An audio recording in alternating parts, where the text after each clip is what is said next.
제가 요새 이렇게 이제 오전에서 한 2시까지는 이 컨디션이 정말 좋아요.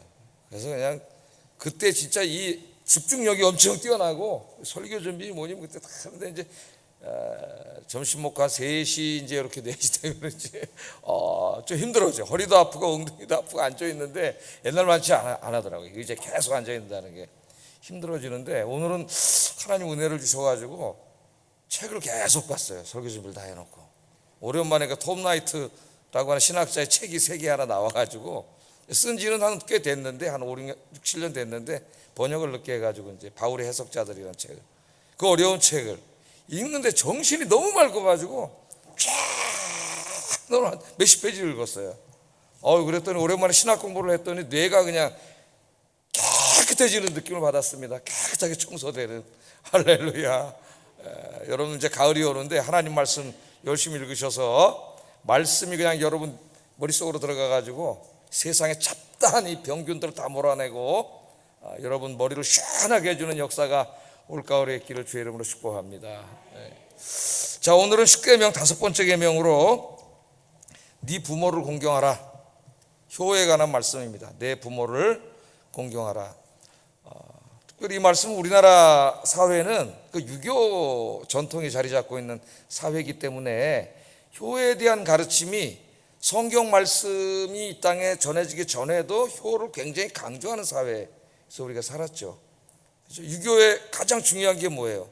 효예요. 부모님께 효를 하고 나라님께 효를 하고 선생님에게 효를 해.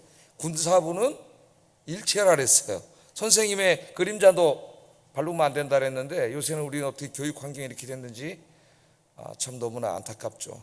뭐 선생님이 수업 시간에 핸드폰을 하면 뺏을 수도 있고 말 안 들으면 체벌 저 바깥으로 내보낼 수도 있고 그런 걸 할 수 있다고 규칙을 만들고 이런 자체가 그게 무슨 정책입니까, 여러분? 예? 그건 무슨 정책이라고 내세워요, 그런 거를? 교실 안에서는 선생님의 자율권을 줘야지. 예? 선생님이시잖아요. 물론 선생님이 우리도 한번 매도 많이 맞고 남자들 빠따도 맞고 이런 걸로 빡 맞고 이랬지만은 선생님이 무슨 그게 나쁜 사람이 아니잖아요. 네? 이 학생들 가르치는 선생님 그 클래스 안에서 선생님은 자율권을 줘야지 그런 걸 규제하는 무슨 법을 만들어 놓다면 애들이 선생님 때리면 사진 찍고 이게 무슨 교육이 되겠습니까? 효를 하는데 갑자기 내가 또 스승의 문제로 군사부는 하나라 그래. 우리 효의 사회죠, 효의 사회. 예? 저는 조선시대에도 왕들을 보면은 그 왕비들이 남편이 왕일 때보다 아들이 왕일 때가 더 행복합니다. 아들이 왕일 때가 더 권한도 세요. 왜? 이놈의 남편은 바람둥이야. 첩도 많이 두고 이래가지고 잘못하면 그냥 자기 집안이 멸문지화 당해요. 그런 사람 많죠, 조선시대에. 태종 이방원의 그 부인 조광지 다 죽였잖아요. 그냥 동생 4명 다 죽여버렸어요, 태종이. 그 다음에 그 세종대왕 비소원왕후도 자기는 왕비지만 엄마는 노비예요. 자기 시아버지 태종 이방원이 다 죽이고 역적으로 몰아가지고 노비 생활했는데 세종대왕이 그 해제를 안 시켜줬습니다. 왜냐하면 그걸 해방시켜주면 자기 아버지를 부정하는 거기 때문에 해방시켜주지 않았어요. 힘이 있을 수 있지만은 남편이 마음이 삐뚤어지면 힘이 없어. 근데 아들이 왕이 되면 최고 힘이 세요. 왜? 조선은 효의 나라. 엄마가 그냥 가서 머리 싸매고 들어나서는다고 밥 안 먹으면 아들이 와서 왕이라도 어마어마어마 꼼짝 못해요. 효의 나라, 우리나라가. 그래서 기독교가 이제 제사 안 지내는 문제 때문에 조선 초기 선교 때 이제 불효 막 심한 놈들로 국가에 엄청난 핍박을 받았죠. 오해죠, 오해. 성경 말씀을 보면은 하나님께서 주신 인간에게 주신 말씀, 인간 관계에서 주신 말씀 중에서 제일 처음에 나오는 계명이 부모와 자식 간의 관계입니다. 효에 관한 말씀이에요. 효에 관한 말씀. 그 다음에 도적질하지 말라, 가늠하지 말라, 거짓 증거하지 말라, 나머지 인간 관계에 관한 말씀이 다 나와요. 그러니까 인간 관계의 가장 근본이 뭐냐면 부모와 자식. 여기에서 잘못된 사람이 부모에게 효를 하지 않는 사람은 그 하나가 그 사람이 어떤 사람인가를 다 보여줘요. 나머지 말할 것도 없어, 그 사람이 어떤 사람인지. 살인한 죄보다도, 살인하지 말라보다도 부모를 공경하라는 계명이 더 중요해요, 하나님 앞에. 그래서 오늘 좀 이 말씀을 공부해 보겠습니다. 여기는 이제 다 연세가 많이 드셔가지고 저부터도 부모님이 다 돌아가셔서 이제 부모님이 없는 분들도 있는데, 그런 분들은 하나님 아버지께 효도를 다하시고 돌아가신 부모님이 늘 기도하시고 말씀하셨던 말씀을 생각해 보시면서 이렇게 살아가시고, 또 이제 부모님 안 계시니까 자녀들이 신앙 안에서 잘 신앙생활하고 주님 뜻대로 살 수 있도록 기도해 주시고 후원해 주시는 그런 부모님들 되시기를 주의 이름으로 축복합니다. 오늘은 이제 부모가 자식에게 어떻게 하느냐는 말씀이 아니고 자식이 부모에게 어떻게 해야 되느냐는 말씀이에요. 우리가 두 가지 말씀을 읽었는데 출애굽기 20장 12절과 신명기 5장 16절의 말씀은 거의 대등소이합니다. 내용은 똑같은데 신명기가 조금 길죠. 왜냐하면 신명기는 설교라 그랬잖아요. 하나님 주신 말씀을 가지고 자식 세대에게 설교한 내용이기 때문에 조금 더 살을 붙였어요. 하나님이 그렇게 하게 하셨습니다. 그래서 너는 내 하나님 여호와께서 명령한 대로, 이게 하나 더 있죠. 신명기에 대로 이 말씀이 있고, 그 다음에 어떤 말씀이 더 있어요? 공경하라 그리하면 내게 준 땅에서 내 생명이 길리라. 출애굽기는 이렇게 되어 있는데 신명기는 내 생명이 길고 하나가 더 있어요. 뭐를 추가했어요? 하나님이 복을 누리리라. 신명기에 가서는 이 말씀을 하나 더 추가하셨습니다. 복을 누리리라. 그것만 첨가되어 있고 나머지 말씀은 똑같습니다. 요즘 우리 사회에서 이제 이 폐륜적인 말들이 여기저기서 튀어나오고 있습니다. 제가 지난번에도 한번 얘기했지만 텔레비전을 보다 깜짝 놀랐는데, 정신과 의사임을 자처하는 자가 말하기를 부모님은 자기가 선택한 것이 아니기 때문에 부양의 의무가 없다, 그렇게 얘기를 해서 깜짝 놀랐어요. 그러면서 부모님들이 자식들한테, 그놈이 자식 나이엔 장가도 안 간 놈이더라고 보니까. 내 놈이라 그래. 그럴 필요가 없다는 거예요. 그러니까 부모님들이 자식들한테 내가 너를 낳을 때 얼마나 고생했고 너를 키울 때 얼마나 고생했고 그런 얘기 하지 말라는 얘기예요. 하는 거 그렇게 얘기를 하더라고. 그러면서 뭐라 하냐면 자기가 낳았으니까 당연히 그렇게 해야 된다는 거예요. 그러나 우리는 부모님을 선택한 게 아니라는 거예요. 누가 나를 낳으라 그랬어요? 누가 낳아달라 그랬어요? 이런 논조예요, 논조가. 시작은 이제 엄마하고 부인하고 물에 빠지면 누구를 먼저 구하겠느냐, 이 문제를 내놓고 부인을 먼저 구하는 것이 맞답니다. 그게 옳고 그러다 해서 옳다. 왜 그러느냐? 그 논조가 뭐냐면 엄마 아버지는, 부모님은 내가 선택한 게 아니고 부인은 내가 선택했기 때문이라는 거예요. 여기 중요한 게 선택이라는 거예요. 이런 말도 안 되는 폐륜을 방송에서 하기 때문에 제가 어떻게 했다 그랬어요? 너무 화가 나가지고 전화를 걸었다 그랬어요, 방송국에다가. 그래서 뭐라 그랬어요? 동서고금을 막론하고 부모를 부양하지 말, 봉양, 이제 부모님 부양이라 안 그러고 봉양이라고 하는데, 이런 폐륜적인 방송을 공영방송에서 이런 많은 사람들이 보는 이 프로그램에서 하냐고 이제 그 PD와 사장에게 반드시 전해라 얘기를 했는데, 하여튼 그 프로그램이 폐지됐습니다. 지금 제가 말해서 폐지됐는지 모르지만 저만 전화했겠어요. 여기저기서 전화했겠고, 또 이제 뭐 시청률도 떨어지고 뭐 종합해서 폐지했겠죠. 폐지됐어요. 어느 대학 교수가 선거를 할 때 노인들은 살 날이 얼마 남지 않았기 때문에 남은 삶의 기간에 비례해서 표를 계산해야 된다고 하는 폐륜적인 발언을 또 해가지고 우리 사회를 깜짝 놀라게 만들었고, 그것도 자랑스럽게 자기 아들이 엄마 왜 우리 젊은 사람들의 미래를 나이 든 사람들이 결정해야 돼? 이랬다고 자랑스럽게 얘기한 걸 보고 더 깜짝 놀랐어요. 어떻게 자식을 교수라는 분이 폐륜아로 만들었나, 내 생각 이런 생각이 들더라고. 이것뿐이 아니에요. 노인들을 향한 우리 언론의 태도도 굉장히 심각합니다. 우리나라 인구 문제를 다룰 때마다 자녀 세대가 부모 세대를 부양해야 하는 짐이 너무나 무겁다, 이런 식으로 자꾸 보도를 해요. 물론 어느 정도 사실일 수 있죠. 이제 아이를 자꾸 낳지 않고 이제 오래 살기 때문에 이제 노년층의 인구가 많아지고, 그러다 보면 이제 경제적으로 보면 일하는 층이 자꾸 줄어들고 부담해야 될 그런 게 커지는 건 사실일 수도 있는데, 이 논조를 자꾸 이런 식으로 이제 보도를 하다 보니까 저도 젊었을 때는 이제 못 느꼈는데 60 반갑이라는 나이들 이렇게 보니까 굉장히 살아가는 게 부담, 야 이게 나이 먹는 게 부담이 되고 젊은이들에게 이게 상당히 부담이 되는 그런 느낌이 약간씩 들더라고요. 그러면서 이제 자동차 사고가 난 교통사고도 연세 드신 분들이 운전하다 조금 이렇게 사고를 내면은 노인들 운전면허증을 다 자진 반납해야 된다는 거예요. 근데 통계를 보면은 젊은 사람들이 술 먹고 음주운전해서 사고 내는 게 훨씬 많습니다. 그러니까 우리 사회 언론도 자꾸 이런 식으로 이제 몰아가는 것 같아요. 몰아가는 것 같아요. 나이 먹어도 서러워 죽겠는데 이런 식으로 자꾸 이제 사회가 폐륜적인 이야기를 자꾸 해나가고 있습니다. 나이가 먹고 노인이 되면 언젠가는 경제적인 능력이 떨어지고 건강도 점점 약해지죠. 이것을 노인 문제라고 하면 남의 일이 되고 사회 현상처럼만 들립니다. 그러나 여러분, 노인이 누구예요? 결국 우리 엄마 아버지예요. 엄마 아버지. 예? 노인 문제 이렇게 얘기하면 안 돼요. 그분이 누구예요? 우리 엄마 아버지예요. 우리 엄마 아버지. 엄마 아버지 부모님이잖아요. 그럼 얘기가 달라져요. 노인이라고 하지 말고 부모님. 성경은 이것을 노인 문제로 다루지 않고 부모님 문제로 다룹니다. 부모님 문제로. 늙고 약해진 부모님을 어떻게 해야 되는가? 국가가 부담해야 되느냐? 하나님께서는 자식들이 그 부모를 잘 섬기고 봉양하라고 말씀합니다. 이 하나님의 말씀이에요.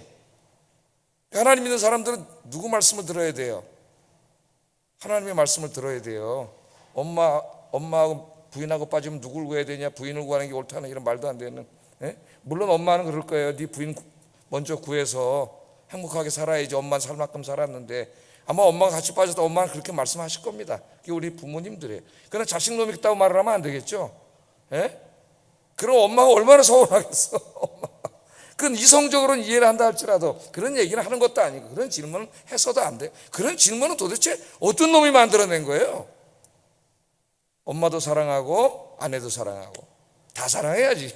아끼고. 이게 무슨 그런 말도 안 되는 소리를 해요. 그건 폐륜적인 이야기예요. 성경의 가르침이 아니에요. 자식들이 부모님께 효를 다하면 우리 사회 노인 문제가 사라지게 됩니다.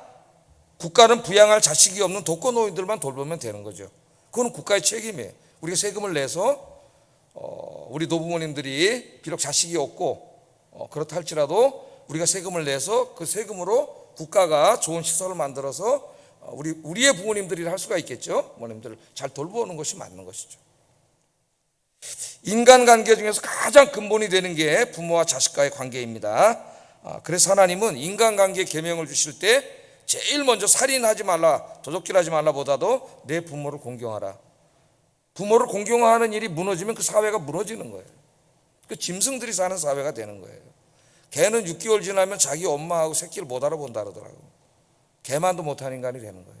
그러면 제가 이제 이 설교를 효에 대한 설교를 참 많이 했는데 이제 저희 부모님이 살아계실 때는 항상 저를 향한 설교였어요. 그래서 효도를 못 해가지고 죄송하고 이제 그런 마음으로 했는데 어느 날 부모님 네 분이 다 돌아가시고 이제 우리 애가 결혼을 해서 저기 앉아 있고 설교를 준비하려고 오다 보니까 이거 우리 운우가 이 설교 듣다 아빠 효다라고 설교하나 나한테서 이렇게 들릴 것 같다는 생각이 들더라고. 불현도. 그러니까 내가 이제 나이 먹었다는 거지 이게.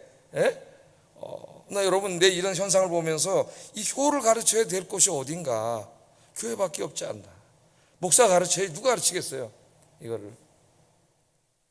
자, 성경은 어떻게 부모를 공경하라고 말씀하느냐? 우리는 하나님 말씀대로 살아야죠. 말씀대로. 아까 이제 두 구절을 읽었습니다. 출애굽기는 하나님이 직접 써서 주신 말씀. 내 부모를 공경하라. 그리하면 내 하나님 여호와가 내게 준 땅에서 내 생명이 길리라. 이걸 자식 세대에게는 조금 더 강조해서 조금 더 풀어서 이렇게 말했죠. 너는 내 하나님 여호와께서 명령한 대로 내 부모를 공경하라. 그리하면 내 하나님 여호와가 내게 준 땅에서 내 생명이 길고 복을 누리리라. 제가 이제 어버이날 설교하고 그럴 때는 신학적인 설명보다는 이런저런 예화를 많이 들었어요. 그게 더 감동적이기 때문에 오늘 좀 신학적으로 오늘 공부하는 시간이니까 십계명 생각해 보겠습니다. 자, 공경하라 그랬어요. 공경하라. 이 공경하다 이 말은 히브리어 카베드를 번역한 카베드라는 말을 번역했는데 이 공경하라 이 명령형으로 되어 있죠. 이게 명령형으로 쓰인 예가 구약에 딱 4번 나와요. 4번. 공경하라 4번 나오는데 목적어가 하나님인 경우가 2번 나옵니다. 하나님을 공경하라 이게 2번 나오고 그 다음에 나머지는 네 부모를 공경하라 이게 두 번 나와요. 네 부모를 공경하라 지금 읽었죠? 십계명에서 두 번 나오고 하나님을 공경하라 두 번 나와요. 딱 네 번밖에 안 나와요. 그러니까 대상은 이 공경하라가 명령형으로 쓰인 대상은 하나님과 부모님밖에 없습니다. 성경 여기 아주 중요한 의미가 있어요. 자, 하나님을 향하여 하나님을 대상으로 할 때 잠언 3장 9절에 보면 내 재물과 내 소산들의 처음 익은 열매로 여호와를 공경하라. 이 똑같은 말이에요. 공경하라. 근데 이 말씀 재밌죠? 지금 부모를 복양하는 문제 중에 뭐가 있어요? 내가 번 돈으로 재물로 부모님을 복양하라는 의미가 여기 이제 좀 이따 살펴보겠지만 굉장히 강한데요. 여기 똑같은 말을 썼어요. 내 재물과 내 소산의 처음 익은 열매로 여호와를 공경하라. 여호와를 공경하라. 그 다음에 이사야 24장 15절 한번 읽어보겠습니다. 시작.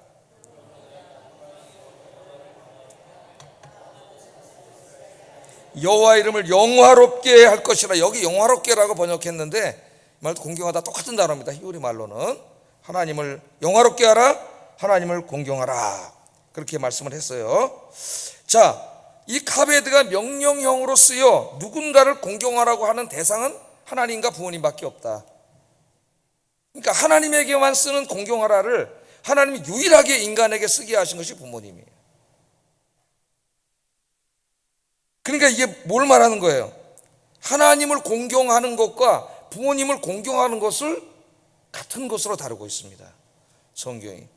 그래서 총신대학의 그 구약을 가르치는 김지찬 교수님이라고 하는 분이 있는데 이분이 자기가 이걸 연구하다가 깜짝 놀랐대요. 자기도 구약 교수인데 이걸 연구하다 자기도 깜짝 놀랐대요. 몰랐대요. 이 공경하라는 말을 이제 사전적인 의미로 연구를 하다 보니까 이게 지금 딱 이게 나온 거예요. 결론이.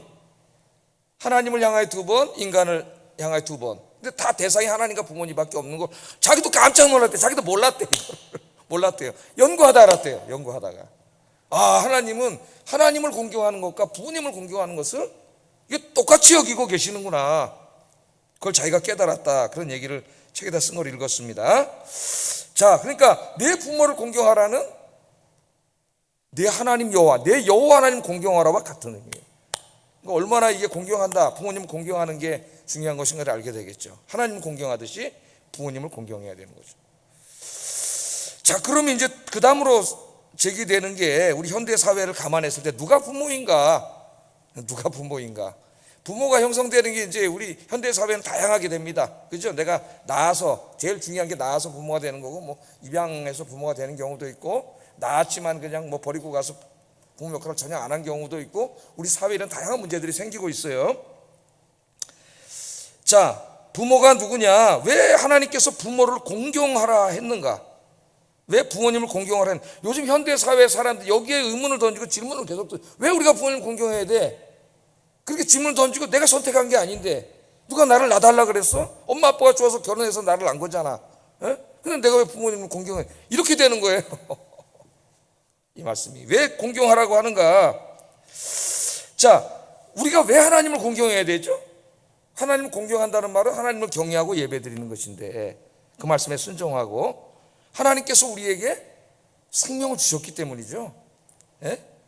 하나님 생명을 주신 거잖아요. 인간을 창조하시고 생명을 주셨어요. 그래서 우리가 하나님을 예배하는 거예요. 물론 이제 그 다음에 그 이상으로 중요한 게 우리를 구원해 주신 게 또 나오지만 오늘 본문에 한정하면은 생명을 주신 거예요.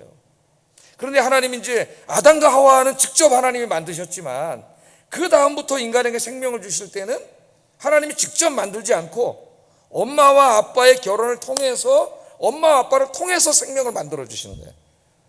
그래서 궁극적으로는 하나님이 생명을 주시는 거지만 엄마 아빠는 나에게 생명을 주신 분이에요. 생명을 주셨기 때문에 내가 이 생명을 가졌기 때문에 나에게 영생이 있는 거예요. 여러분, 태어나지 않았으면 영생은 없는 거죠. 영생이 있는 거예요. 부모님은 나를 낳아주신 분이에요. 낳아주신 분. 그래서 우리가 부모님께 공경하고 효를 다해야 하는 것은 부모님께서 나를 낳아주신 분이기 때문입니다. 그래서 이제 이 종교개혁가인 루터와 칼빈은 부모님도 다양한 부모님이 있잖아요. 그런데 부모님이 나를 이제 낳아주신 그 부모님이 아무리 인간적으로 볼 때 이렇고 저렇고 뭐 서운하고 뭐 이런저런 있다 할지라도 그분들이 나를 낳아주셨다는 한 가지 사실만으로도 우리는 부모님을 공경해야 된다, 효를 다해야 된다 이렇게 가르쳤습니다. 종교개혁 때. 근데 최근에 우리 사회에 이제 누가 부모인가에 대한 질문이 제기되고 있어요. 그 대표적인 게 이제 구하라법이라고 있습니다, 여러분. 뭐 잘 아시죠, 여러분? 구하라법. 최근에 우리 사회에 이제 뜨겁게 달구고 있는 한 이슈가 한 비정한 엄마, 지금 연세가 80이 넘었는데 이분이 이제 2살 때 아들도 있고 딸도 있고 다 그랬었는데 애들을 버리고 가셨어요. 그리고 54년 동안 단 한 번도 찾아오지 않았답니다. 애가 아플 때도, 자식이 자라서 병원에 갈 때도, 어떻게 됐을 때도 한 번도 찾아오지 않고 얼굴도 안 비쳤는데, 이제 이 2살짜리 아이가 56세가 돼서 배를 타고 일을 하다가 이제 생명보험도 들어놓고 집도 있고 이제 사실혼 관계에 있는 어떤 아내도 있고, 그리고 이제 가정을 가져서 결혼식은 아마 신고를 안 한 것 같아요. 그리고 어렸을 때는 그 누나가 그러는데 엄마가 도망갔기 때문에 이제 고모하고 할머니가 키워준 거예요. 공부시켜주고 키워준 거예요. 그런데 이분이 이제 죽었습니다. 갑자기 사고로 죽었어요. 그러니까 보험금하고 보험금이 2억 6천만 원인가 하고 얼마가 이제 나오게 됐는데, 이 엄마가 갑자기 짠 나타난 거예요. 54년 만에 처음으로. 그래서 이 재산은 내가 친엄마니까 내가 다 가져가겠다. 근데 우리나라 상속법에 의하면 부모가 1위야. 상속 1위. 자식이 죽으면 그게 법대로 문자적으로 판사가 판결을 내리다 보니까 친엄마가 가져가야 되는 거예요. 예? 이걸 다 가져가자니까 이 누나가 화가 나겠어요, 안 나겠어요? 우리가 어렸을 때 배고프고 힘들고 어려울 때 우리를 키워준 거는 할머니하고 고모들이고, 예? 지금 내 동생, 죽은 동생을 같이 저렇게 살아주고 해줬던, 결혼식은 혼인식은 못했지만 사실적인 부인이 있고 54년 동안 한 번도 찾아오지 않은 엄마가 이걸 다 가져가. 이제 그게 안타까워서 법원에서 재판을 한 다음에 이제 권고사항을 했대요. 나눠 가지라고. 이런 상황이 이러니. 그런데 이 노모가 거절을 했답니다. 80이 넘은 노모, 자식이. 자기가 다 가져가겠다고. 그래서 이 딸이 화가 나가지고 대법원에다가 이제 다시 상고하면서 이 재산을 차라리 사회로 환원하면 환원했지, 저 엄마 같이 나는 저 여자가 가져갈게 할 수 없다. 그래서 대법원에 하겠다는 이제 이런 법이 생겼는데, 나는 그런 판결을 내는 판사가 더 한심하다고 봐. 판사가 무슨 법조문이나 없는 사람입니까? 대법원에서 좀 판결이 잘 났으면 좋겠어. 자, 이 법이 우리에게 몰몰해지. 누가 엄마냐 이거지. 낳기만 하면 엄마냐. 이런 이슈를 우리에게 던져줍니다, 요새 사회에서. 그래서 구하라 이제 연예인도 마찬가지고요. 물론 그런 가운데 여러 가지 이제 가정의 상황, 형편 이런 거 다 달라요. 이건 너무 단순한 이야기고. 그래서 이제 판사가 나눠가지를 할 때 나눠가지면 참 좋은데, 이게 무슨 80이 넘은 노인네가 60이 난다고 그걸 다 가지겠다고. 그 자식을 버린 것만으로도 미안한데, 그럴 때 우리가 그 사람을 엄마라 할 수 있을까? 낳아줬다고. 그래서 여기서 이제 많은 사람들은, 신학자들도 생각하고, 낳아준 것만이 아니라 두 번째는 키워주고 양육해준 것이 포함되어야 된다. 키워주고 양육해준 것이. 그래야 이 엄마라고 할 수가 있다는, 부모라고 할 수가 있다는 것이죠. 더 깊은 생각과 연구가 필요하지만 이 두 가지가 필요하다고 봅니다, 제가 볼 때는. 자, 그래서 여기서 우리는 단지 낳아줬다는 사실만으로 부모라고 생각할 수는 없다, 이런 생각을 갖게 돼요. 나를 낳아준 분이고 또한 나를 기르시고 양육해준 분, 그 질이 어땠든지, 밥을 굶었든지 가난했든지 상관없이, 저 이제 이렇게 어렵게 살면서 그 부모님에 대한 그 효를 다하지 못한 마음이 늘 안타깝고, 그럴 때 내가 말씀을 생각하면서 내가 왜 이렇게 부모님에 대해서 애틋하게 생각했을까, 그런 생각을 한번 해봤어요. 예? 물론 이제 교회에서 배운 것도 있고 태어나면서 또 효를 해야 되는 그런 것도 있고, 근데 그런 것 때문에 내가 해야지 이런 당위적인 문제가 아니라, 항상 생각이 엄마 아버지는 나를 낳아주신 분이고 비록 고생을 많이 했지만은 그래도 우리가 살아보려고, 자식들을 위해서 밥을 먹여보고 공부도 시켜보려고 애쓰신 분, 운이 나빠서 좀 실패도 많이 하고 그랬지만은 최선을 다하신 분 감사하고, 우리 어머니 평생 고생만 하셨고 네 남매 키우느라고 밥 해주시고 고생하신 그 은혜가 생각이나 상상 애틋하고 잘해드리고 싶고, 그러나 내가 이제 작은 게 목회를 하다 보니까 충분히 경제적으로 다 하지 못하고, 지금 돌아가신 지 이제 7년, 어머니 아버지 5년 됐는데 지금도 밤에 잠이 안 오면 눈물이 나고 안타깝고 죄송하고 이런 마음이 드는 거죠. 마음이. 제 생각은 그래요. 자, 그 부모가 누구인가를 한번 생각을 해봤습니다. 그 다음에 이게 누구에게 한 말씀인가 또 한번 생각해봐요. 누구에게 한 말씀인가. 자, 이 5계명은 자식된 모든 사람에게 하신 말씀이겠죠. 그러나 5계명이 적용된 말씀들을 살펴보면 5계명은 주로 30대에서 한 50대 정도 된 성인 자식들에게 해당되는 말씀입니다.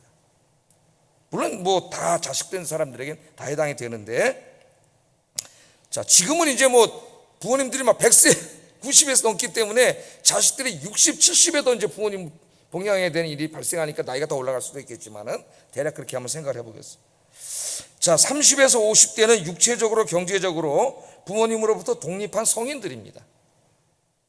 그 전에는 부모님을 의지하고 살았죠. 학비도 의지하고 먹고 사는 것도 의지하고 집도 의지하고 이제 이렇게 살았는데, 이제 이렇게 해서 직장을 갖고 결혼을 하면서 이제 부모님으로부터 독립을 했습니다. 그래서 대부분 자식들이 부모님들보다 힘이 세졌어요. 근데 이때는 이제 농촌 사회잖아요. 농촌 사회니까 농사를 짓다가 이제 부모님들이 연세가 들고 이제 육체적인 기력이 떨어지면은 농사를 지을 수가 없잖아요. 더 이상 일을 할 수가 없어요. 그럼 이제 그 자식들이 대신 그 농사를 짓고 하기 때문에 부모들은 이제 생산을 할 수가 없어요. 그때는 자식에 의존할 수밖에 없습니다. 성인이 된 자식들에게. 그런 배경 속에서 이제 나온 말씀이긴 합니다. 이 말씀이 현대 사회하고는 조금 또 새롭게 적용해야 될 부분도 있어요. 자, 불효에 대해서 책망하시는 말씀들을 보면 이 연령이 바로 부모님보다 경제적인 면이나 육체적인 면이 힘이 세진 자식들 임을 분명합니다. 이미 첫째는 책망을 할 때 부모님을 구타하지 말라 그랬어. 부모님을 구타하는 놈이 있나? 요즘 우리 사회에 비일비재하게 일어나지 않습니까? 여러분, 자기 아버지나 어머니를 치는 자는 반드시 죽일지니라. 사형입니다. 사형. 가장 심각한 죄예요. 사형이에요. 그러니까 여기 벌써 어린아이가 부모님을 구타하겠습니까, 여러분? 벌써 장성한 자녀라고 하는 걸 알 수가 있는 거죠. 자식이 장성해서 농사를 짓고 집안일을 다 좌지우지하고 부모님 힘이 없고 저쪽에 있는데 돌봐드려야 되면 귀찮아지고 자꾸 잔소리야 뭐라 그러면 또 화가 나고, 그러니까 이제 이런 일이 발생하는 거죠. 두 번째는 멸시하지 말라 그랬는데 에스겔 22장 7절, 둘이 내 가운데서 부모를 업신여겼으며, 그 다음에 책망하는 말씀이 나와요. 부모를 업신여기는 말. 예? 성인이 됐으니까 그렇게 하는 거죠. 자기가 더 똑똑하다고 생각을 하고 부모님 뭐라고 말씀하시면 업신여기는 거예요.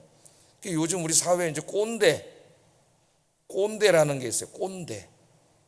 우리가 어렸을 때도 꼰대라는 말을 썼습니다. 근데 그거는 부모님들을 비하해서 하는 말이었어요. 그래서 이제 좀 깡패같이 걸렁걸렁거리는 놈들이 우리 아버지라고 안 그러고 에이 우리 꼰대 이랬어요. 우리 꼰대.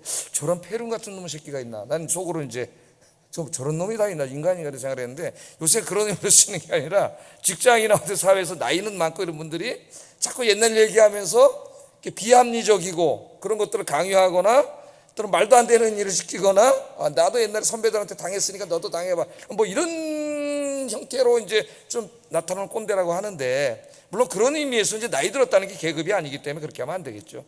합리적으로 이제 대화를 하고 잘해야 되겠지만은, 그런 것이 자꾸 심화되다 보면 우리 사회에 연세 드신 이제 이 소위 말하는 부모님 세대의 이야기들 이를 좀 이렇게 지금 뭐라 그랬어요? 업신여기는.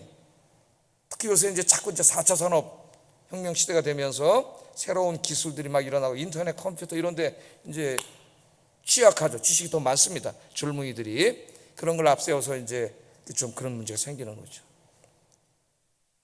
또 조롱. 잠언 30장 17절에 잘 알아봐 이게. 조롱하며 순종하기를 싫어하는 자 아비를 조롱하며 어미 순종하기를 싫어하는 자의 눈은 골짜기에 까마귀에게 쪼이고 독수리 새끼에게 먹히리라. 끔찍한 말씀을 하나님이 하시는데, 이거 다 비슷한 거죠. 조롱하는 것도 마찬가지고. 또 구박. 아비를 구박하고 어미를 쫓아내는 자는 부끄러움을 끼치며 능욕을 부리는 자식이니라, 이렇게 말씀을 하셨어요.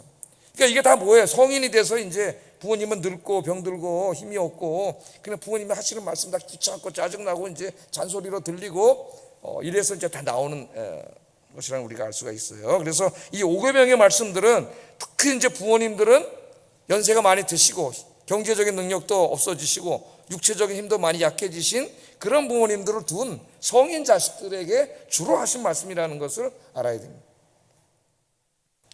자, 거기까지 우리가 신학적으로 좀 한번 생각을 해봤고요. 그럼 이제 5계명의 구체적 실천에 대해서 한번 좀 간단하게 말씀을 전하겠습니다. 자, 어떻게 실천해야 되느냐? 네 부모를 공경하라 그랬는데, 성경에서 보면은 부모를 공경하는 것의 첫 번째는 부모님의 훈계의 말씀을 듣고 순종하는 거예요. 훈계의 말씀을 듣고 순종하는 것. 자, 에베소서 6장 1절 한번 읽어보겠습니다. 시작.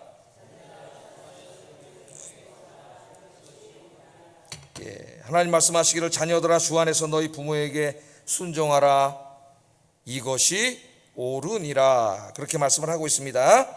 자녀들은 이유를 막론하고 부모에게 순종해야 된다. 여기서 사용된 후파쿠오는 무조건적인 복종을 말합니다. 무조건적인 복종. 그래서 자녀들은 부모님의 말씀에 순종하라는 그 말씀을 거역하지 말고 순종하라고 하나님 말씀하시는데, 특별히 여기서 그냥 순종하라가 아니라 주 안에서 순종하라. 그러니까 이 순종이 하나님과의 관계 속에 있다는 걸 알게 돼요. 주님 안에서 순종하라 그렇게 말씀했습니다. 주 안에서는 주님께 순종하는 범위 내에서 순종하라는 거예요. 그러니까 즉 우리가 부모님에게 순종하되 주님의 뜻 안에서 순종해야지. 예를 들어서 부모님이 이제 신앙이 달라가지고 주일날 교회 가는데 교회 가지 마라. 아이고 하나님 순종하라 그랬구나. 그래서 난 이제 교회 안 갈래. 그라는 것이죠. 주 안에서 순종하라 그랬어요. 그러니까 부모님에 대한 순종도 교회 가지 마. 그래서 거기 그 말을 그대로 따르는 것보다 그 부모님이 예수 믿게 전도해서 같이 교회 가는 게 더 큰 효도죠. 사실은 큰 효도잖아요. 그게 진짜 효도죠. 진짜 효도. 그래서 주 안에서 순종하는 것이고, 부모님이 우리에게 하라고 하는 일이 하나님의 뜻에 어긋나는 일을 하라고 할 때 그 일에는 우리가 순종할 수가 없어요. 예? 그래서 주 안에서 순종해. 자, 이런 극단적인 일이 아니라면 자식들은 마땅히 부모의 말을 존중하고 순종해야 된다. 이 순종한다는 말에는 존중한다는 뜻이 강해요. 존중한다. 부모님 무서워가지고 그냥 굴종한다는 게 아니고 존중한다는 게 있어요. 존중. 부모의 말을 존중하는 것이죠. 비록 좀 생각이 다를 수도 있습니다. 특별히 요새 정치 문제는 자식하고 아버지하고 다르다 그래요. 그 아버지하고 자식하고 정치 얘기하다가 사이가 갈라지는 사람도 있다래. 집안에 싸움이 나는 사람도. 예? 그 자식들이 어떻게 해야 돼요? 아버님이 이런 얘기를 하시는데 정치 얘기를 나하고는 좀 생각이 달라. 아버지 그런 게 어딨어요. 그렇게 하지 말라는 거야. 그냥 들어드리면 되잖아. 들어드리면 그걸 아버지랑 뭘 정치 문제에서 싸우고 있어요. 예? 그런 자세를 말하는 거죠. 아버님 말을 존중하는 존중해라 그런 말씀이 있습니다. 자, 왜 순종해야 되느냐? 이것이 옳으니라. 다른 설명이 없어요. 왜 순종해야 됩니까? 그럼 이것이 옳으니라. 이것이 옳으니라 그렇게 말씀했습니다. 무슨 말씀입니까? 하나님이 세상을 창조할 때 자녀들은 부모에게 순종해야만 하도록 창조하셨다는 거예요. 창조 세계를 향한 하나님의 뜻입니다. 뜻.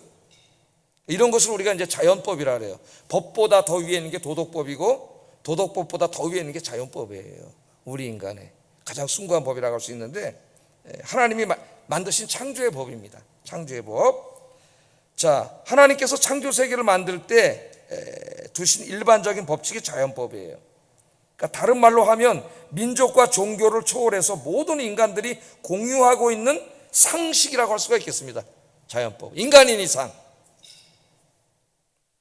그래서 불교도 유교도 다 효를 강조합니다. 이게 하나님이 만드신 법이에요.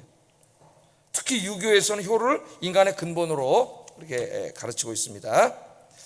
자, 이처럼 부모님의 말씀에 순종하는 것이 모든 인간됨에 대한 당연한 상식의 문제이고 자연법이라면은 하나님을 믿는 사람들은 더욱더 누구보다도 효를 다해야 되는 것이죠. 이것이 옳은 것이에요. 그것이 하나님의 진리요, 하나님의 뜻이에요. 그러면 왜 하나님께서는 천지를 창조하실 때 자식들이 부모님에게 순종하도록 창조하셨습니까? 그런 법을 만드셨습니까?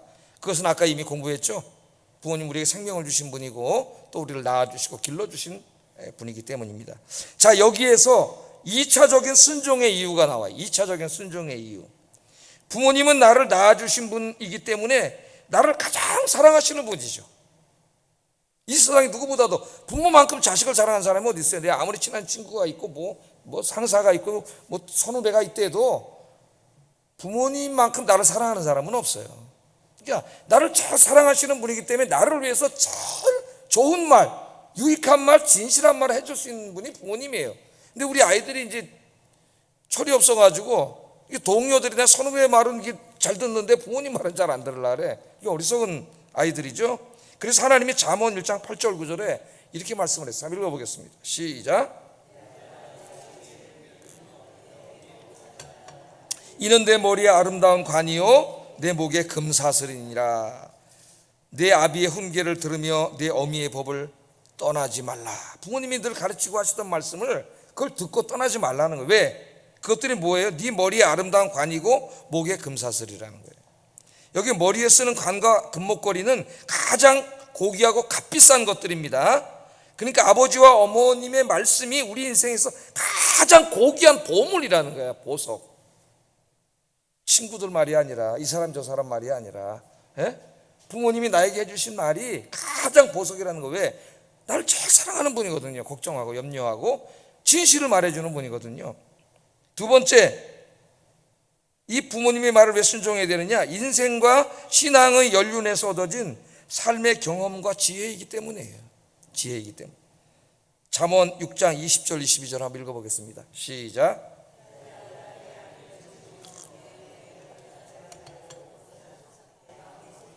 내 목에 매라. 그것이 내게 다닐 때 너를 인도하며 내가 잘 때 너를 보호하며 내가 깰 때 너와 더불어 말하리니. 이 말씀 한마디로 말하면 뭐예요? 부모님 말씀대로 하면은 잘못될 일이 없다는 거예요. 지키고 보호하고 하나님 말씀, 부모님 말씀대로 하면은 젊음의 패기, 젊음이 얻은 지식, 그 일천한 경험을 가지고 막 부모님 말씀 무시하려 하지 말고 부모님 말씀을 잘 듣고 되새기라는 거죠. 그럼 손해 볼 일이 없다는 거예요. 그 제가 아까 말씀드렸던 그 톰 라이트가 쓴 바울과 그 해석자들 책을 읽다가 보니까 이제 이분도 70이 넘은 노학자가 됐습니다. 노학자가 돼서 그 책에 이런 말을 썼더라고요. 노인들도 여전히 탐험가여야 한다. 그러니까 자기도 이제 80이 다 돼가지만 여전히 연구하고 새로운 이론을 내놓고 연구를 한 이런 사람이에요. 노인들도 여전히 그런 일을 해야 되지만, 하지만 젊은이들에게 늙은이들이 줄 수 있는 선물, 우리가 이제 젊은 세대에게 줄 수 있는 선물은 아마도 그들이 과거에 겪은 여정을 요약한 강력한 지도일 것이다. 우리 부모님들이 앞서 살았잖아요. 인생을 앞서 인생을 걸어갔잖아요. 그 여정 가운데 얻은 그 지도가 있잖아요. 삶의 지도, 인생과 신앙의 지도. 그게 우리 세대가, 부모 세대가 자식에게 줄 수 있는 가장 큰 선물이 아닌가. 그래서 자기도 이제 그걸 하기 위해서 열심히 노력하고 있다는 글을 읽고 제가 그 감동을 받았어요. 감동을 받았습니다.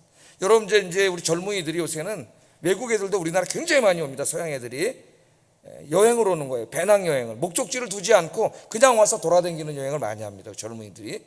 그래서 저 축구하다가 프랑스에서 온 애 2명이 대학에서 축구했던 애들이 와가지고 우리랑 축구하고 간 애도 있어요. 한국에 왔다 거기 와서 앉아있다가 같이 축구합시다 그래가지고 축구하고. 그게 얼마나 큰 경험을 했겠어. 한국 가서 축구했는데 축구 엄청 잘하더라고. 프랑스 축구 세계 1등 아니니까 축구 엄청 잘하더라고요. 그럼 이제 우리가 한 번도 안 가본 외국에 이렇게 갈 때면 그냥 갈 수는 없어요. 그러니까 어떻게 해요? 앞서 그 여행길을 갔던 먼저 갔던 사람들이 그 경험담을 써놓은 게 있어요. 그거를 다 공부를 하잖아요. 그게 지도잖아요. 어디 가면 무슨 카페가 있고, 어디 가면 식당에 잠은 어디서 자고, 차는 어떻게 갈아타고, 이런 걸 다 공부하고 가면 편리하게 이제 갈 수가 있는 거죠. 우리 애도 아마 신혼여행 가는데 그런 한 2주 동안 배낭 그런 여행을 갔다 왔는데, 그 뭐가 필요해? 그 지도. 그게 마찬가지지. 부모님들이 살아왔던 그 신앙과 인생에 거기서 얻어진 그 연륜에서 나오는 경험이라고 하는 것은 그거는 돈 주고 살 수 없는 거예요. 젊은이들에게 없는 거예요. 그 지혜는. 그러니까 하나님 뭐라 그러셔요? 그 말씀을 받는 자가 지혜롭고 그 말씀대로 살면은 잘못될 일이 없다는 거예요. 우리 사회에 하도 패륜적인 발언이 많이 나오니까 요새 지상렬이라고 하는 개그맨이 한 얘기가 회자가 되고 있더라고요. 어느 프로에 나와서 그렇게 얘기했답니다. 이 사람이, 너희 늙어봤냐? 한 50된 사람인데 젊은 애들한테, 너희 늙어봤냐? 나는 젊어봤어. 이 말이 상당히 대단한 말이죠. 넌 늙어봤냐? 안 늙어봤잖아. 난 젊어봤어. 그러더라는 거예요. 이게 명언이에요. 명언. 제가 보니까 명언. 그 경험으로 얻어진 그 삶은 너무나 소중한 것이죠. 우리 부모님들이 그 경험치를 물려줄 수 있어야 되는 것이죠. 성경에 보면 르호보암이라는 왕이 나오는데 솔로몬 왕의 아들이죠. 솔로몬이 죽은 다음에 이제 나라를 다스려야 되는데 여로보암이라는 사람이 이제 막 반란을 일으키려고 불만이 많습니다. 그래서 이제 물어보니까 젊은 이제 아버지 때 충신들이 와서 이제 이런저런 얘기를 해서 국가를 그렇게 운영하면 안 되고 이렇게 해야 됩니다. 나라가 위태롭습니다. 그러니까 이제 그냥 보냈어요. 듣기가 싫어. 요새 애들 말하면 꼰대야. 그래서 젊은 애들 방제하는 그 젊은 애들 불러서 얘기하니까 그렇게 하지 마시고 이제는 당신이 왕이 됐으니까 왕 힘을 가지고 그냥 반대자를 억누르고 그냥 당신 마음대로 하시오. 그러니까 누구 말을 따랐어요? 젊은 애들 말을 따르다가 나라가 갈라지고 불행이 닥쳐오지 않습니까? 우리 사회 젊은이들의 어떤 그 패기와 힘과 기발한 아이디어와 창의력과 굉장히 중요해요.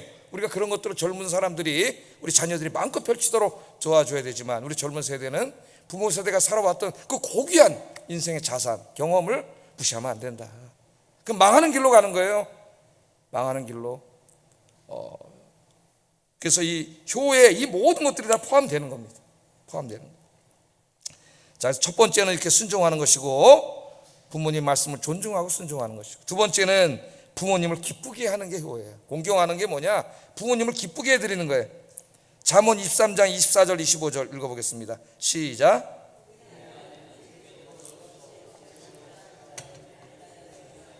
내 부모를 즐겁게 하며 너 낳은 어미를 기쁘게 하라. 의인의 아비는 크게 즐거워하고 지혜로운 자식을 낳은 자는 그를 인하여 즐거울 것이라. 내 부모를 즐겁게 하며 특별히 너 낳은 엄마를 기쁘게 하라. 그렇게 말씀하셨죠. 효가 뭡니까? 부모님을 기쁘게 해드리는 거죠. 즐겁게 해드리는. 부모님을 근심 걱정하게 만드는 건 불효 중에 불효예요. 불효 중에 불효예요. 제 조카, 제 여동생 쌍둥이인데 아들이 군대를 갔어요. 몇 달 전에. 근데 한 놈이 군대 가서 아파가지고 뭐 한 달인가 아프고 병원에 있었고 막 그랬대요. 근데 그걸 부모님한테 항상 연락도 안 하고 나중에 알게 됐대요. 나중에 내 딸이, 우리 저 동생이. 그래서 왜 엄마한테 연락 안 했냐 그러니까 그거 내 엄마한테 아프다 그러면은 자기 엄마가 좀 그런데 좀 이렇게 예민하고 그러기 때문에 엄마 한 달 동안 고생하는 건 내가 알기 때문에 그거 뭐하러 말해. 그러더래요. 어린 친구인데 그게 뭐예요? 효자잖아요. 효자. 엄마를 생각하는 효자예요. 효자. 부모를 근심하게 하지 않고 부모를 기쁘고 즐겁게 하는 게 효다. 그렇게 성경은 우리에게 가르치고 있습니다. 특별히 너 낳은 엄마를 기쁘게 하라 그랬어요. 이게 무슨 말일까요, 여러분? 엄마가 여러분을 낳을 때 엄청난 상고를 겪었습니다. 그 고통의 결과로부터 여러분이 죽지 않고 태어난 거죠. 이제 그 어머니의 상고를 기쁨으로 바꿔드리라는 말이에요. 그러니까 평생 부모가 너를 키우느라고 고생하는 것들을 이제 기쁨으로 보답하라는 얘기예요. 이 말씀이. 그래서 부모를 섬기는 것을 아까 제가 뭐라 그랬어요? 부모를 섬기는 건 부양한다 그러지 않고 봉양한다는 봉양한다고 하는데, 이거보다 한 단계 더 높은 게 양지라 그래요. 양지. 양지는 부모님을 기쁘게 해드리는 거랍니다. 기쁘게 해드리는 거. 가장 큰 불효는 부모님을 근심하게 하는 거다. 잠언 17장 25절 한번 읽어보겠습니다. 시작. 아멘. 부모님들을 기쁘게 해드리는 여러분 되길 주의 이름으로 축복합니다. 어떻게 기쁘게 해드릴까? 여러분 알아서 하세요. 알아서 지혜를 짜내보세요. 세 번째, 부모를 공경하라는 데는 이제 늙으신 부모님을 부양하고 보살피라는 의미가 가장 강한 거죠. 자, 아까 농촌 사회라 그랬잖아요. 젊었을 때 엄마 아버지가 열심히 일하고 농사 져가지고 다 집안을 일궜지만 이제 연세 어느 정도 되면 체력이 다 떨어지고 기운도 빠지고 농사일을 못합니다. 아무 생산활동을 할 수가 없어요. 그럼 뒷방에 이제 물러 앉으시게 되고 자식들이 일을 하는 그런 배경 속에서 이 말씀이 나온 건데, 그럴 때 이제 자식들이 열심히 일해가지고 부모님들을 더 어떻게 봉양을 넘어서 양지해. 봉양하라는 것이 이 부모를 공경하는 것의 핵심적인 말씀이에요. 핵심적인 말씀. 우리 부모님들이 이제 언젠가는 우리가 다 늙지 않습니까? 병들고. 근데 이제 자본주의 사회에서는 요새는 이제 막 결혼하는 자녀들보다 부모님이 더 부자인 경우가 많다래요. 부모님이 더 부자인 경우가. 그러니까 이제 봉양과 이런 것들이 조금 이제 형태는 달라질 수 있겠습니다.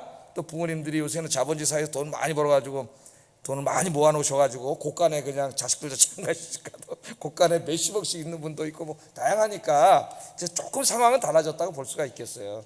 여기에 또 저 같은 경우는 이제 애가 시집 갔지만은 제가 현역으로 활동하고 있기 때문에 좀 뭐 전혀 다른 경우이죠. 그러나 부모님의 복양의 문제는 변하지 않는 거예요. 부모님 나중에 늙고 병들 때 꼭 경제적인 문제가 아니라 이제 나이가 자꾸 들수록 고립감이 옵니다. 고립감. 이제 운전도 내가 몇 살까지 운전해야 되지?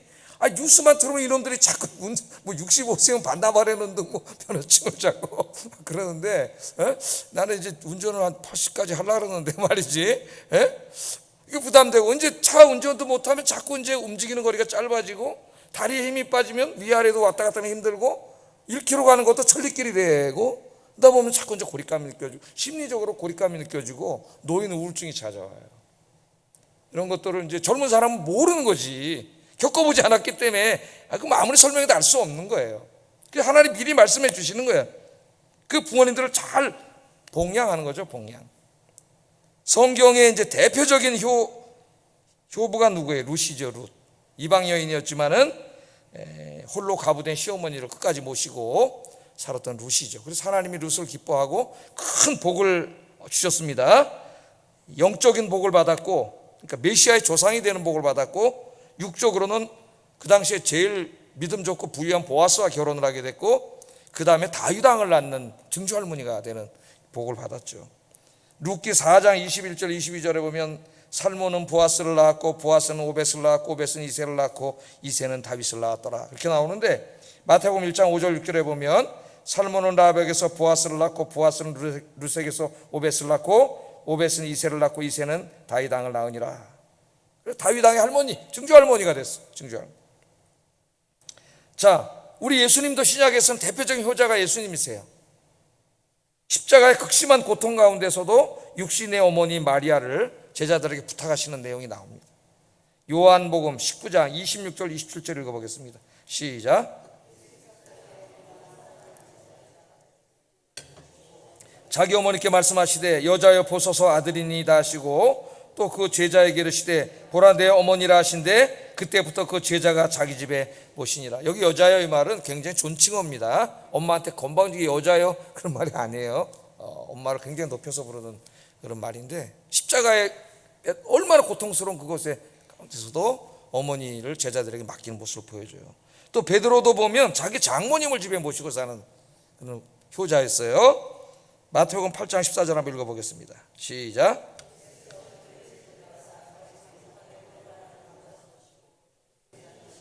열병이 떠나고 여인이 일어나 예수께 수종 들더라. 예수께서 베드로의 집에 들어가서 그의 장모가 열병으로 앓고, 그러니까 베드로의 집에 누가 살고 있는 거예요? 지금 장모님이 살고 있잖아요. 열병을 앓고 있으니까 예수님 모셔다 좀 치료해 주세요. 벌써 그 자기 장모님인데 효자라는 걸 우리가 알 수가 있어요. 효자. 자기 장모님을 모시고 있는 사람이라면 다른 부분은 볼 것도 없이 훌륭한 사람이에요. 모든 면에서. 또 이 사도 바울은 자기 믿음의 동역자인 루포라는 사람이 있었는데 루포의 어머니를 자기 어머니처럼 생각을 하고 있는 모습이 성경에 나옵니다. 로마서 16장 13절 한번 읽어보겠습니다. 시작. 그의 어머니는 곧 내 어머니니라.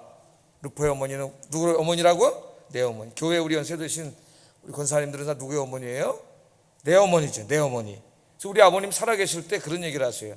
야, 내가 노인이 되고 보니까 이 사회 어디 가도 노인을 환영하는 데는 없다는 거예요. 노인을 하는 데 이렇게 드문데 영락교회 다니시는데, 그래도 교회 가면 젊은 애들이 다 깍듯이 인사하고 잘 양보해주고 대우해주고 교회밖에 없다는 거야. 그래서 제가 알았어요. 야, 그래도 예수 믿는 젊은이들이 하나님 앞에 최고 아름다운 젊은이들이구나. 할렐루야. 이 사회가 그거를 몰라요. 그걸 몰라. 우리 젊은이들이, 사실 우리 교회 젊은이들이 할 이야기도 없어요. 사실은 하나님 말씀을 가르치는 거지. 너무나 잘들 하고 계시기 때문에. 자, 이처럼 우리가 부모님께 효를 다하면 부모님을 기쁘게 해드릴 뿐만 아니라 하나님을 기쁘게 해드린다 그랬어요. 골로새서 3장 20절 읽어봅니다. 시작. 자녀들아 모든 일에 부모에게 순종하라. 이는 주 안에서 기쁘게 하는 것이니라. 그러니까 한글이 말이 안 되잖아. 주 안에서 기쁘게 하는 것이니라가 무슨 말이에요? 말이 되지가 않는 번역이에요. 주님을 기쁘게 하시는 것이니라. 그렇게 번역을 해야 맞는 거예요. 그 전치사인 n을 갖다 자꾸 주 안에서 그러는데 여기서는 주님을 기쁘시게 하는 거예요. delight in. 주님을 기쁘시게 하는 것이다. 그러니까 우리가 효를 여러분이 다 하시면은 하나님이 기뻐하세요. 왜? 하나님의 명령을 지키는 거죠. 하나님이 뜻을 이루는 거예요. 하나님이 기뻐하셔요. 그래서 신명기 27장에 보면은요 12가지 죄가 나옵니다. 하나님이 심각하게 생각하는. 제일 1번으로 나오는 심각한 죄가 우상숭배고요, 두 번째가 불효죄예요. 그 다음에 쫙 3, 4, 12가지가 나와요. 그러니까 1번과 2번이 우상숭배, 하나님과 관계된 것과 부모님과 관계된 것이 가장 큰 죄예요. 가장 큰 죄. 레위기 20장 9절에 보면 무릇 그 아비나 어미를 저주하는 자는 반드시 죽일지니 그가 그 아비나 어미를 저주하였은즉 그 피가 자기에게로 돌아가리라. 잠언 30장 17절 아비를 조롱하며 어미 순종하기를 싫어하는 자의 눈은 골짜기에 까마귀에게 쪼이고 독수리 새끼에게 먹히리라. 아까 읽어드렸죠.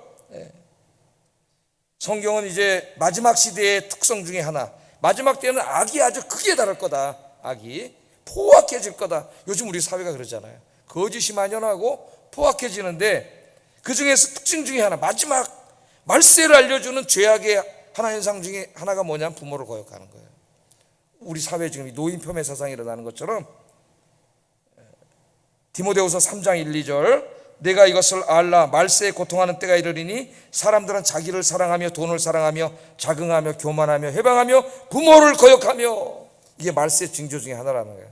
부모를 거역하는. 로마서 1장 30절 비방하는 자요 하나님의 미워하시는 자요 능욕하는 자요 교만한 자요 자랑하는 자요 악을 도모하는 자요 부모를 거역하는 자로다. 마지막 시대 큰 죄악 중에 하나는 부모를 거역하는 일이 벌어진다는 거죠. 자, 마지막으로 부모를 공경하라고 말씀하신 하나님이 순종하는 자에게 복을 주신다고 약속을 해주셨습니다. 신명기 5장 16절 좀 자세히 말씀을 하셨으니까 이 말씀을 한번 읽어보겠습니다. 시작.